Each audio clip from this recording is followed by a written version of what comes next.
Oh, yeah. Chair at this time calls Wesley Lewis.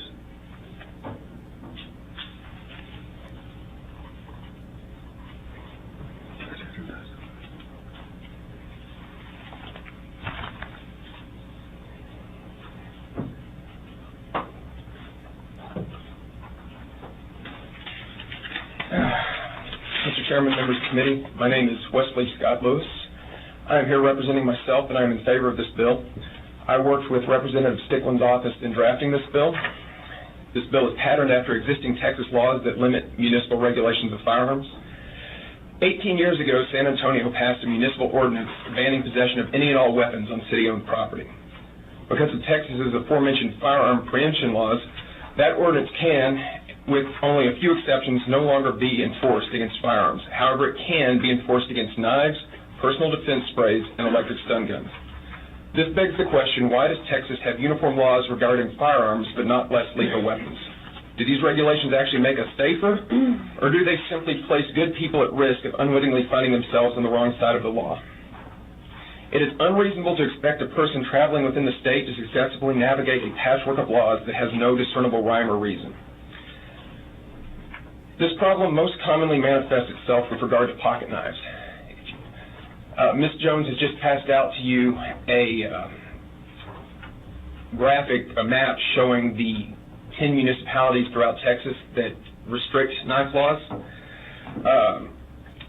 Some of these ordinances are relatively specific, such as banning knives on city-owned property. Others are much broader. These laws are typically not well publicized, and they are not the types of laws a Texan actually expects to encounter in a metropolitan area. On the back side of that map, you're going to see a graphic showing 5 knives, largest to smallest, labeled A through E. What I want you to see from this, which I've labeled this the Texas Knife Quiz, is how counterintuitive some of these laws are. The first question on the quiz asks which of these knives are legal to carry in Texas, and the answer is all 5 of them.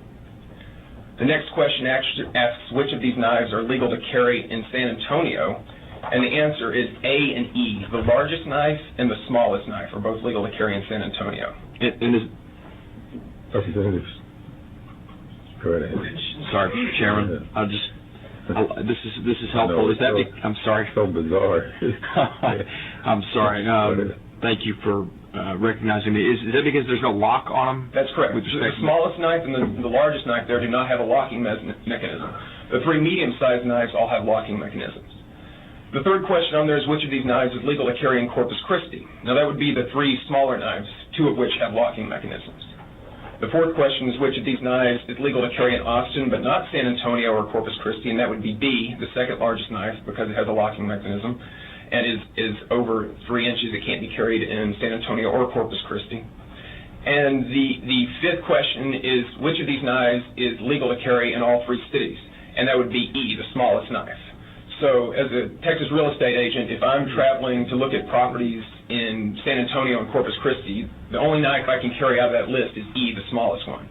However, if I'm only going to Corpus Christi, I can carry the 3 smallest knives, or if I'm only going to San Antonio, I can carry the largest knife on that list or the smallest knife on that list. It's a lot to keep up with. Approximately 40 years ago, San Antonio passed 2 ordinances dealing with the carrying of weapons. One banned the transportation of a loaded rifle or shotgun in a motor vehicle. Another banned the carrying of any folding knife with a locking blade, the type designed so as not to accidentally close on the user's fingers during use. The ban on carrying a loaded rifle or shotgun can no longer be enforced. However, the ban on carrying a locking blade knife can be and is still enforced. In recent years, people have been arrested for violating this law. Many of them likely had no idea they were carrying an illegal weapon.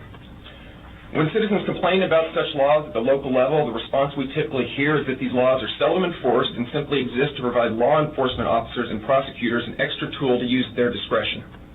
While I support efforts to maintain law and order in our cities, it is my opinion that law enforcement officers and prosecutors do not need and should not have the discretion to enforce obscure and in some cases bizarre laws.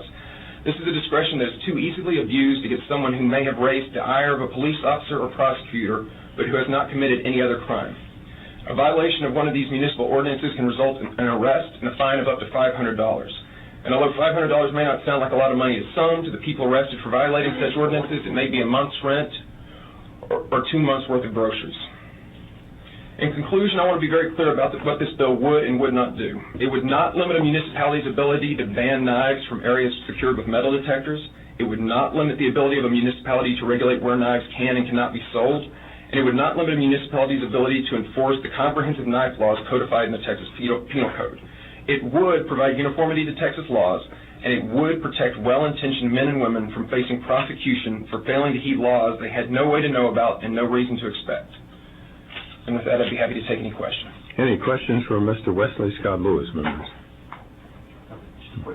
Mr. Rogers? Yeah, just a quick clarification or correction. So you mentioned that if you were traveling through as a real estate agent in San Antonio, you would be in violation of the ordinance. Well, not necessarily if I was traveling through, but if I was actually going, to look at properties in San Antonio or to meet with people in San Antonio and to, meet with people in Corpus Christi. If I were doing that route, I would have to comply with the knife laws in each of those municipalities. Do you know if, because it's still not completely accurate to say that because there's a traveling exemption in the San Antonio ordinance.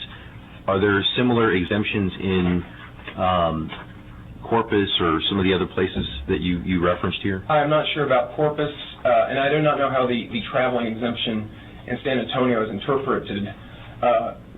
Traveling exemptions are typically, at the discretion of the court to determine whether or not you were traveling. So if I'm, say, in an office building or down on the San Antonio Riverwalk and I'm stopped with my knife, there's a very real possibility that I might be able to make the argument while I was traveling, even though I was actually going about my business there in San Antonio, but I'm going to have to make that distinction before a judge.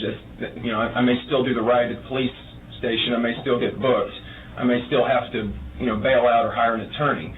But then after the fact, I can say, well, I was traveling, and then the judge decides whether or not me wandering around the Riverwalk in downtown San Antonio, meeting with clients or whatever, constitutes traveling, or whether I was actually in San Antonio. Yeah, no, I understand that there's, an issue of interpreting the law. Right. But the question was, are you aware of the other communities, if they have? I do not know these 10 that are on the map, which ones have traveling exemptions and which ones do not. Okay. And I think my point is, I think in good faith, Representative Stickland, mentioned he's willing to have some dialogue. I think that, there's probably some discussion that needs to be had with respect to,